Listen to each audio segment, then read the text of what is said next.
వర్గుల ప్రకారం సింహద్వారం అనే వీడియో చాలా మంది అడిగారు.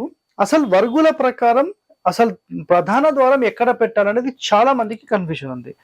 ఇక్కడ చూడండి, ఆ నుంచి అహా వరకు ఉండే వర్గులు ఉంటాయి కదా. సో వర్గులు అంటే ఇక్కడ ఏం లేదండి, ఆ పేర్లు. ఆ నుంచి అహా వరకు ఉండే పేర్లు ఉంటాయి కదా, ఆ పేర్ల మధ్యలో ఉండే వ్యక్తులు అసలు సింహద్వారం ఎక్కడ పెట్టాలనేది ఒక పాయింట్.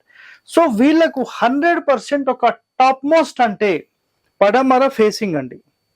ఆ నుంచి అహా వరకు ఉండే పేర్లకు టాప్ మోస్ట్ వచ్చేసేసి ఇది. అండ్ ఇల్లు వచ్చేసేసి తూర్పు ఇల్లు ఉండాలి. తూర్పులో ఒక పార్ట్ మాత్రమే ఖాళీ ఉండాలి. ఉత్తరంలో దక్షిణంలో సమానమైన ఖాళీ ఉండాలి. పడమరలో ఎక్కువగా ఖాళీ ఉండాలి. ఇది కండిషన్. సో ఇలాంటి వాస్తు రహస్యాలు మీరు తెలుసుకోవాలంటే మన ఛానల్ని వెంటనే సబ్స్క్రైబ్ చేయండి. దీన్ని తూర్పు ఖండం అంటారు. Okay, thank you.